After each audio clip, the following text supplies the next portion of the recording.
Hey guys, it's Celine. I would like to do an update on my developments. So part 2, if you like, to part 1, which is about my energy healing thing that I did in halfway through January. Today is the 31st, Wednesday. So it is 2.5 weeks ago or so. It feels like much more, but yeah, that's just how it goes, right? I noticed that I have no clue how to feel about things. It's really weird. And so the best option for me is to just come out and try to give it some kind of form, I suppose. We will see how we get along here, how we get on is what I should be saying. So I've got a crystal, really pretty amethyst, like a scepter, they call those. Beautiful stone. I've got 2 more of these smaller ones, and they're really peaceful. So I find that that's always helpful. I've got a truckload of crystals sitting on my table here that I use all the time. There have been a number of developments as a result of the energy work that I talked about in my last video. So where I just have to refer you back to that one, because each time I try to sort of re-explain what it was that happened, I get confused or I start long-winded sentences and it's not pretty, Okay, so I give up on myself, which I don't like. I want to please keep where we're all having some useful experience here. It's been incredibly, I'm so impressed that, so I brought my Tumo energy to my third eye, and for a couple of days that I did that practice, finally getting into that, hoping to resolve a lot of my lymphatic system issues and my tonsils and all that, my throat pains and things. That is working, by the way. I don't think I've had 10% of the throaty problems in the past 2.5 weeks. 10% of what I used to have for months and years before that, before January. So the tonsil problem and the whole pain in the throat problem has gone down like this. It is 80% at least is completely gone. So this is working. Just to remind us that this is actually what I was going for. Okay, so I was going for relief of this constant lymph nodes pressure, often also accompanied by headaches. They used to be lots worse. Since starting my Tumo practice in January 2020, it has been a lot better. Also, I've been, using some Ayurvedic Indian medicine for this at some point, because I just needed to, using cranberries and things like that, drinking lots of hot water every day. That's been really helpful, but that has never really solved it. So whereas the episode that I will link down in the description in case you need to see that again, where it was actually about a story that I heard a client tell us that when we visited her place, and then where she had a problem with a customer of hers, and she got knocked on the head, and she lost her sense of smell afterwards. And she was telling us about that, and I had not noticed anything. It was only in the evening when I started doing my meditation that I just went full on. I got sick. I had this whole episode, and everything changed. And it was like like what do you call those things? Armor, plates of armor that just got blasted away and disintegrated and disappeared. So whereas I would expect myself to feel really vulnerable, and I do to some extent, I have been continuing on with my meditation just as I did before, one step at a time, one day at a time, and sometimes it gets a bit crazy and I just dial it all down again and I just tell myself to quit it and read Harry Potter or whatever it is, watch movies, because it gets really intense. And what it turns out that it has happened, so the sequel to this whole healing episode is very active chakras that I have never experienced before, including, but not so strongly, my third eye so much, but the other chakras, heart and belly chakras, especially this one, the third chakra in the belly, the solar plexus one, right?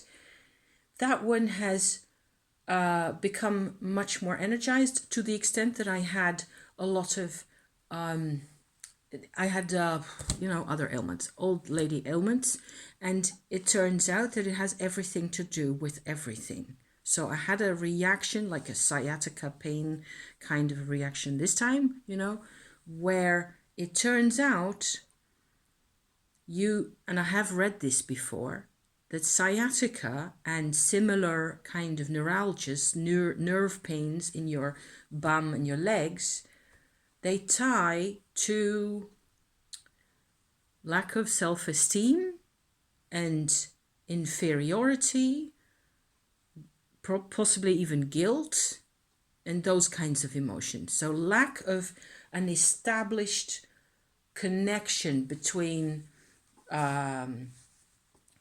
yourself and your body. So it makes sense to me. I hope it, maybe it just makes sense to you as well. I have been working on my solar plexus, mostly also using a mantra that I found, which I found really helpful for this. And so I'm trying to sort of get all the energy that's available, which tends to be kind of chaotic, and it just becomes like a psychedelic snowstorm, if you like, which is too much for me, okay?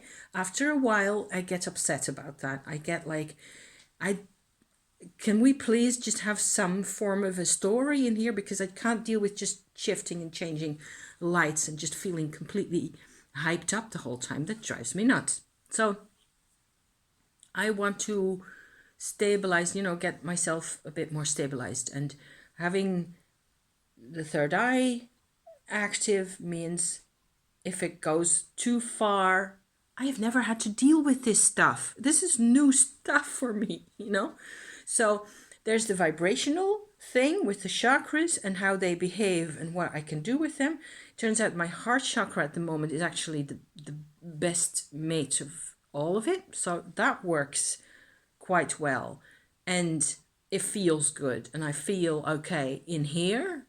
I don't have any more sciatica, because energizing the third chakra down here, and the whole sort of a set of channels down from there into my back and my sides, like that, that actually took care of the neuralgia. So that is also gone.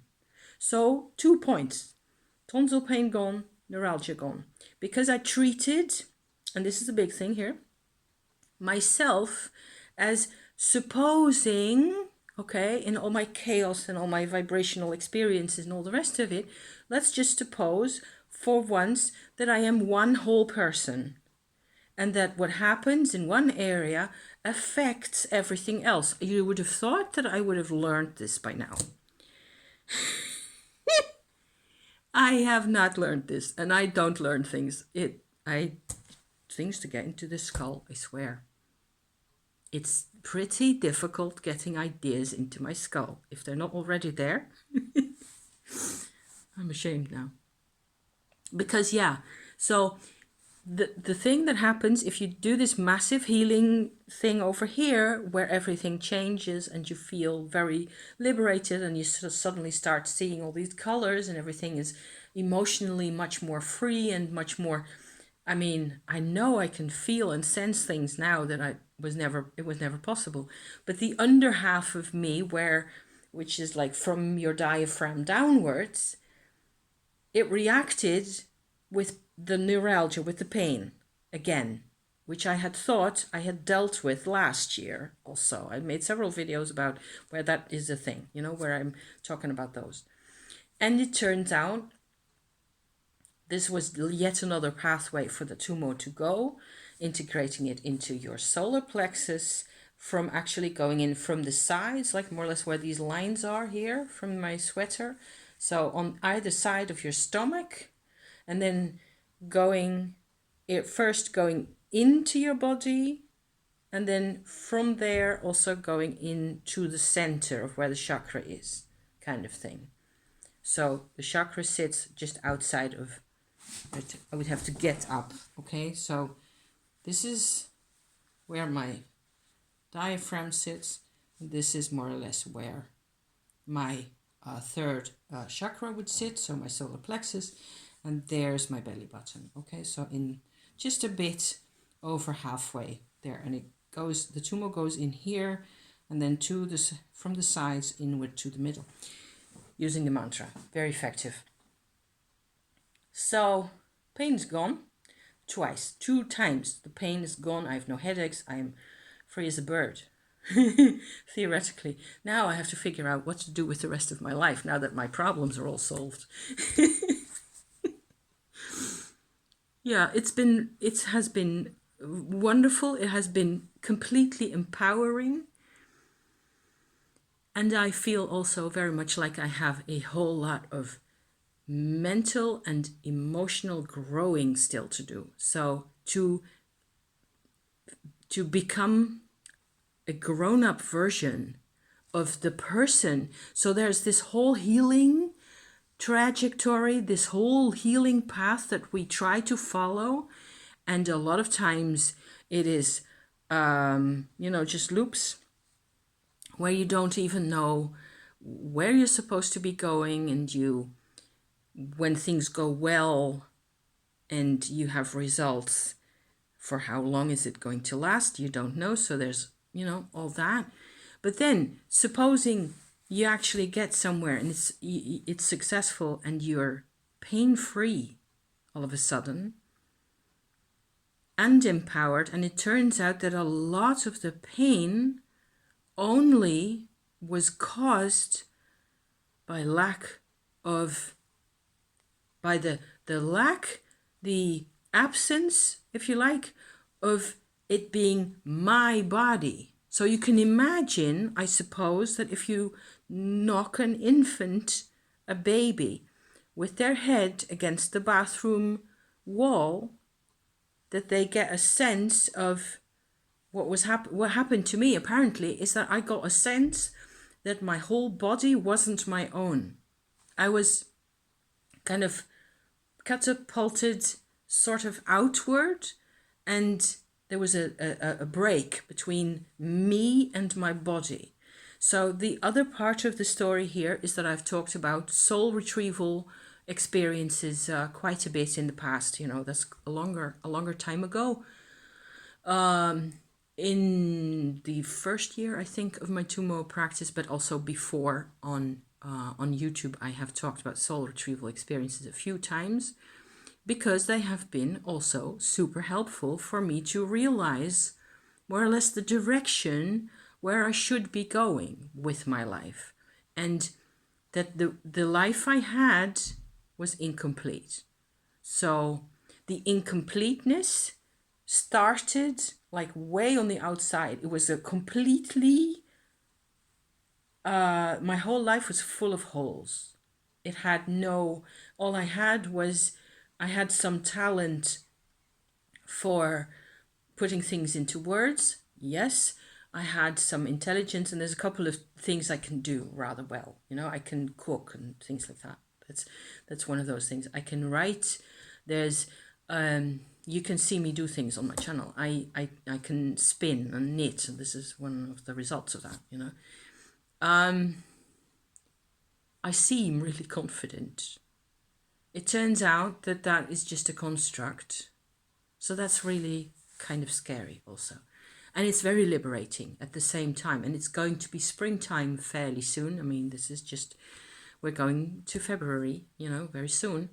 And I I can't wait, really. But I have also got absolutely zero clues as to what to do with the rest of my life. Now that I'm 57, okay, I have spent all this time, I have spent 47 years from, being like a slightly like a teenager, a young teenager. I started to realize that there was all sorts of stuff wrong with my life. And then it took me another couple of decades to figure out that there was a lot of things wrong with me, and having issues in my body with either sciatica or other, migraines and things like that. Mostly always on the right of my body, on the right side. I have figured that had some, but I didn't see how I could heal it or how I could really change it. So I just kept throwing Tumo at it, and more or less regardless. And the recent episode has brought this, that I am A, free of pain now, and B, so far it doesn't mean that I will never get another episode with my tonsils or never have another headache. I don't have those kinds of illusions, but it will be a lot less of a hassle over the years if I just manage to keep it under control, to have much more of a sense that this is my own life now, and that I need to sort of, I had this chance of reintegrating myself and my body, which is weird, because where is yourself if not right here? I don't know that anybody better than anybody else. So it has been really weird. And it also doesn't mean like I have a ton of energy the whole time. There are times where I feel quite tired still and uninspired. When I have a lot of sunshine, which was last week, for example, I feel loads better. That is the same for everybody, and it's just very natural. In the Netherlands, you get this kind of grey atmosphere, and they promised us a bit of sunlight during the day, but it didn't come out. So you just have to be really patient and think of something else to do.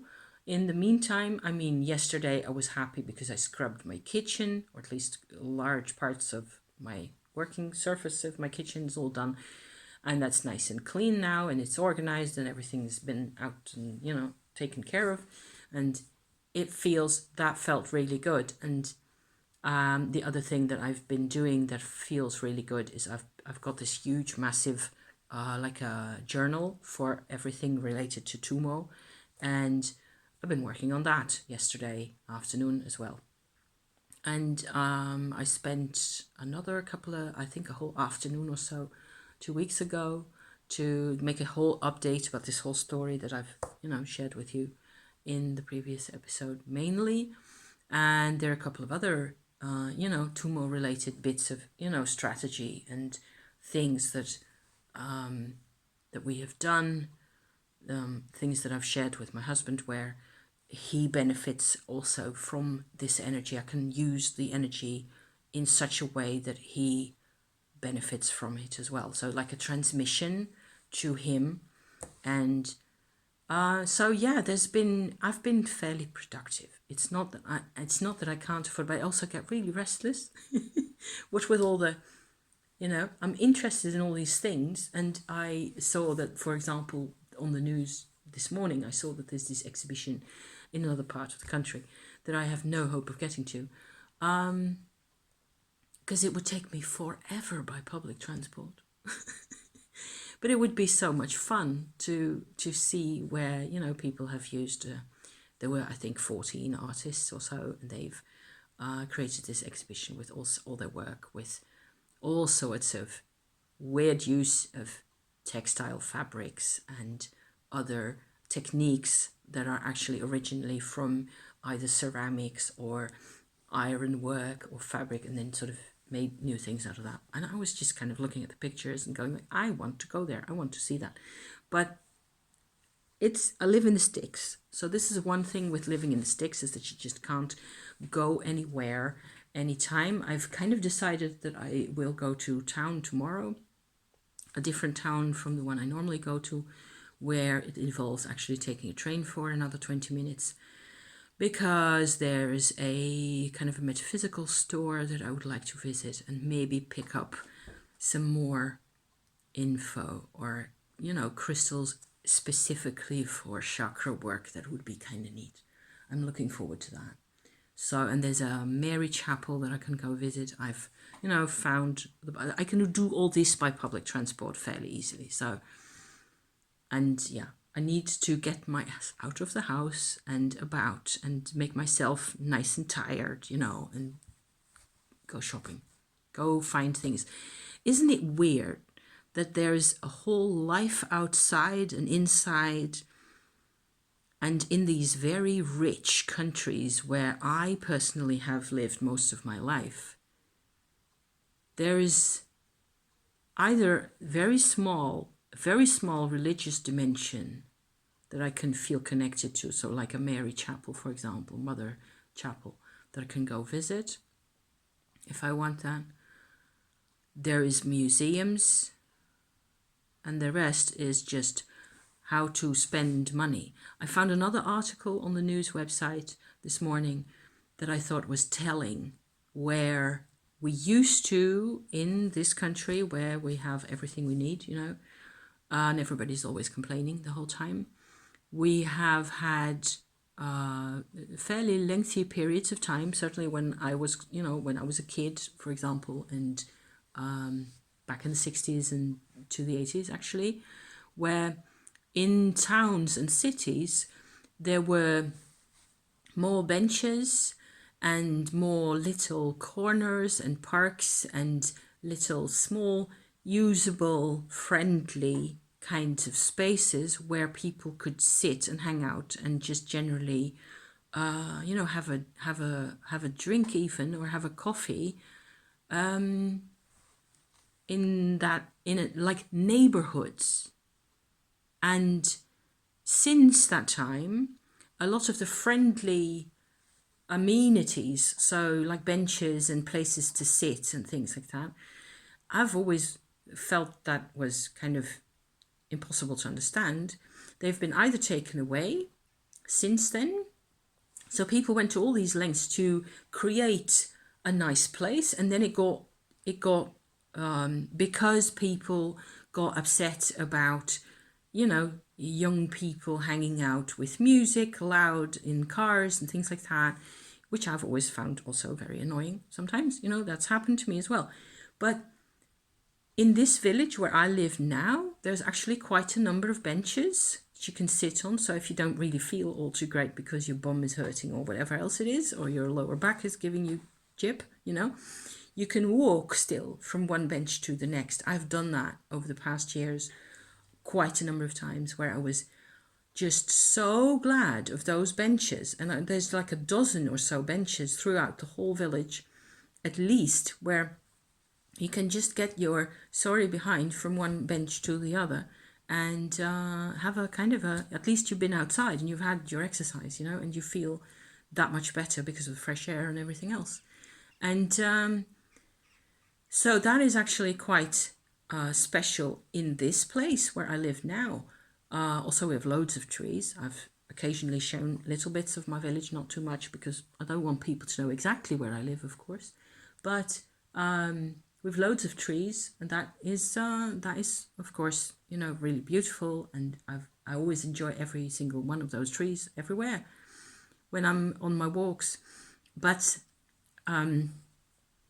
often the benches are metal and they're really cold, and so you have to bring a thick coat or an extra sweater to sit on and things like that.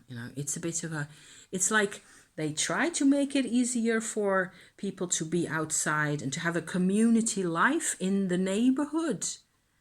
And then immediately, again, with the other hand, so to speak, whatever was there for you to be outside, where the neighborhood for me means also that you do not necessarily have to go and shop or buy things, or because I often don't really need things. Or if I need to go shopping, I will go to the market or the, pharmacy or whatever else.